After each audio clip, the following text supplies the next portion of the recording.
We'll hear about it. Good afternoon, Yes. Chairman Kilgore, members of the committee.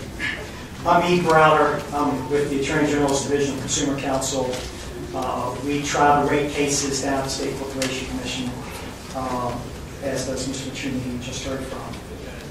I want to make clear that the Attorney General's position on this bill, and what I have to say, is specifically with respect to the rate-making provisions of this law. It is our view, and I think others have expressed this too, that the EPA regulations, while they're out there, have not been final, but will be at some point in time. They're controversial, but people have strong opinions on both sides. Have you all filed anything objecting to those yet?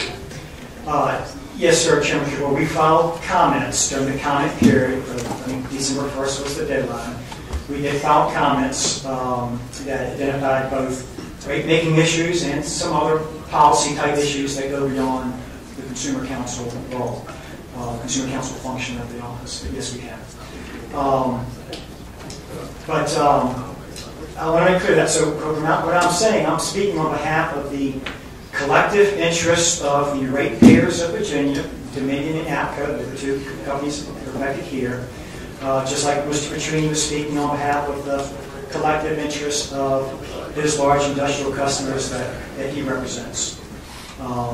There are some that have other customer groups or organizations that have stated support for the bill. Certainly respect brings in unique situations. There's some companies that have special rate contracts with Dominion. They don't take off the regular tariff rate.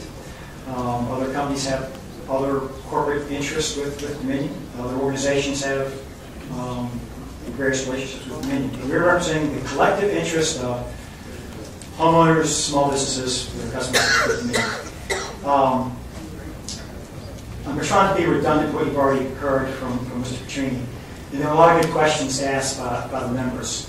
One, Delegate Habib, you asked, I think you posted, Mr. Weekly, to try to kind of explain this rationale of Dominion's characterizing this as putting shifting risk onto its shareholders.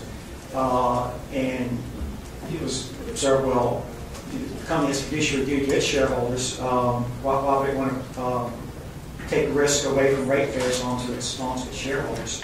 And certainly, and no criticism of Dominion, I mean, they're a public service company, but they're a for-profit company with a duty to their shareholders. I think the answer to that, and I think it's clear from the Dominion's strong support of the bill, that this is in their financial interest. It is in the utility's financial interest. It's not in the ratepayers' financial interest. I would cite one example to support this. The various Wall Street investment firms who research equity analysis of the companies they cover. And just in November of last year, this is after the EPA regulations were out, those regulations, UBS, it's the multinational investment banking firm, they put out a report on Dominion Resources, and they stated, we believe management may be yet looking to proactively address its VEP code minor review process again. The again is referring to past legislation. Again, to minimize over-earnings risk. Further legislation to adjust the mechanism/process could minimize risk of an over-earnings risk out for the 2019 period. If successful, this could cement the company's comfort in raising growth projections to a period that includes this potential reset. I think that's the answer for why Dominion wants this bill. You've heard about the past rate cases, the surplus earnings that have been, not only Dominion, but now APCO for the first time, so I won't go into the details on that. That's been covered. What I will say, though, with respect to APCO, APCO was added to the bill, I don't remember the exact date, but I think it was somewhere along the process over on the Senate side. Before APCO was added to the bill, APCO President Charles Patton was testifying in a rate case in West Virginia before the West Virginia Public Service Commission. That's the SDC's counterpart in West Virginia. I think my counterpart over there in West Virginia was cross-examining him on trying to make a point about extra earnings, surplus earnings in West Virginia compared to Virginia. And his answer to this was directly on point to some of the concerns I think we have with the bill. He stated, and this is not long, if you live on the Virginia side of the board, you're paying $118. He's referring to the 1,000 kilowatt-hour residential customer. Now, on the Virginia side, $118, and the West Virginia side, you're paying $97. Quite honestly, do I think that $118 in Virginia is the right amount? No. But what's going to happen in Virginia going forward is what happened in the last rate case. It means the 2014 Virginia APCO rate case. You're going to have refunds. And by the way, I think when we get to the next biennial review in Virginia, for APCO that would be 2016, but not if this bill passes. There's going to be another refund to customers. So do I think that $118 in Virginia is necessarily the right amount today? No. But Virginia has mechanisms to capture those dollars and get it to the right amount. The mechanisms he's talking about, or what Mr. Petrini and others have explained, is that's the look-back rate refund mechanism. But with the bill, those mechanisms evaporate for the next 4-year period, and there's a lag time to the next rate case. They evaporate for a period of time. The effect of that is a de facto rate increase for all Appalachian Power customers, because credits coming back to those customers, as the company president testified under oath, he expected to be coming, would not happen under this bill.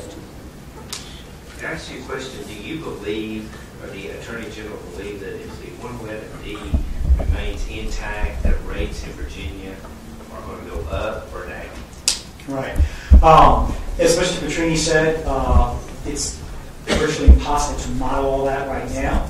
But I believe, as I stated, I think it was the joint subcommittees looking at revenue, I believe I acknowledge that, like all environmental costs, like all environmental regulations, there are some compliance costs.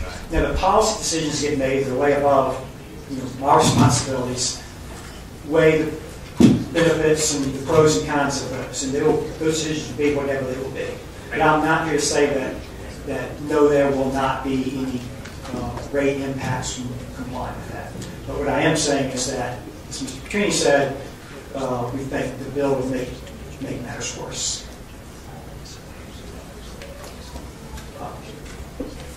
Also, a question might be raised. Mr. Chairman, I think I got lost here a little bit. Didn't the SEC say that if those regulations went into effect, that they would expect increases of 22%? Did I hear that? Dr. Pazzi, I believe Cody Walker may have testified with, I think he said this a couple weeks ago, without any real... I'm sorry, excuse me. I thought I heard that like 15 minutes ago. Is that not right? Yes. An hour, maybe it's more like an hour and 15 minutes. Well, I know, but I'm paying such good attention, Mr. Chair, that it's a short time for me. You heard that? Yes, I asked a question. Yes, sir. Yeah. Okay. All right. Thank you. 2 hours ago, I don't know. Sorry for interrupting. That's all right. So just a few other points I'd like to make. A lot of these were also in response to questions that I've heard today. It was asked by, I believe, Delegate Marshall, if APCO is being treated the same way as Dominion. And it was explained that the length of the rate freeze is a little bit different. APCO's is 4 years, or the period of time use APCO's is 4 years, Dominion's is 5 years. There's one other difference. And this again shows that the bill really is not about EPA regulations. The return on equity, that's the approved profit margin that the SEC sets for the utilities. Dominion's was last set in this 2013 rate case, final review. Dominion's, APCO's was set in this 2014 case. Those get reset every biennial review. And they get, even if the base rates are frozen, they get plugged into the rate adjustment clauses that get updated every year. The bill treats the reset of the next return on equity differently for APCO than Dominion. Dominion currently has a 10.7 authorized return. That's after tax. That's net after taxes, by the way. APCO's return was reduced. I'm sorry, I said 10%. It has a 10% authorized return because of earning collars, it means they can go up to 10.7. APCO's authorized return was lowered from 10% to 9.7 in its last case. That's simply a reflection of lower and declining cost effectivity throughout the country. Every utility commission out throughout the country has seen a downward trend in its authorized ROEs.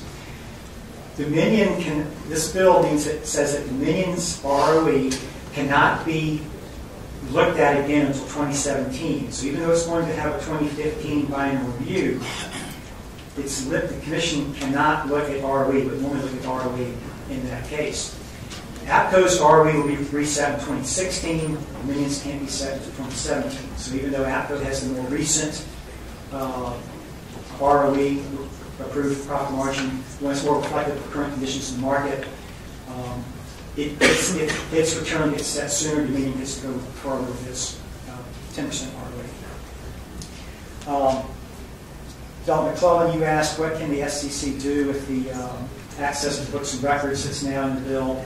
I think as Mr. Volstead stated, that language, cut and paste language is already in Title 56, access to books and records. That's not the same thing as what you look at in a rate case. With respect to rates, I think to answer your questions, the Commission really can't do anything with that information. The other thing I'd like to point out with respect to the rate freeze, it's been stated that the rate adjustment clauses can continue to increase or decrease as the case may be. There's a provision in the bill that again picks up from things already in the code at line 73.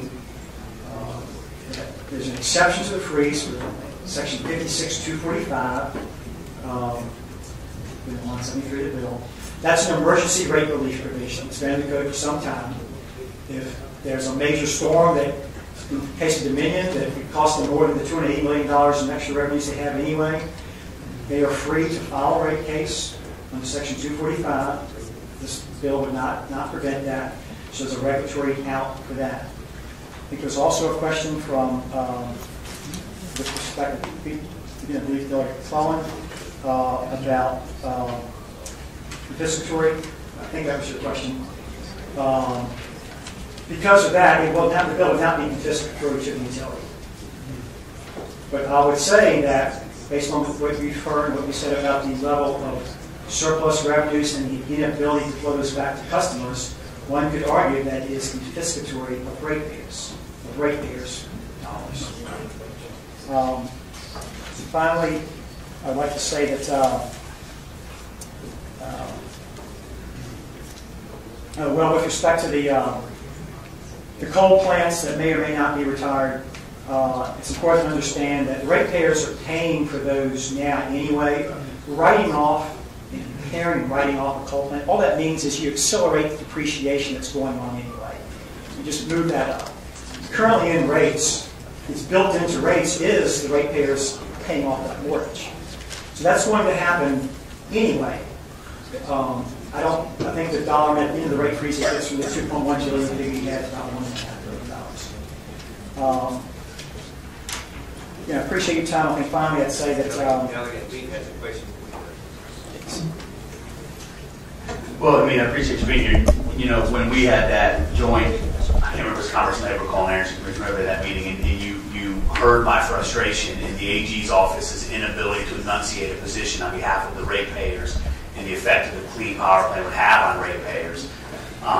And so what I'm trying to figure out is, I'm going to assume everything that you said about potentially overbilling and a refund that is due either from Dominion 2013 or in the upcoming after. Let's assume all that to be the case. That's one of the factors in the equation to determine the effect of this legislation. One of the other huge ones is the effect of 111 Part D regs coming down. And so your office has already told us on multiple occasions that you're unable to tell us the effect of that. I think it's insane to think there's any chance that that's going to cause rates to go down. I can't comprehend a scenario where those new regulations cause rates to go down. And so what I know is, again, taking your evidence in the light most favorable to you, we've got this argument that there's some amount of refund potentially due or adjustment to rates potentially due based on existing realities.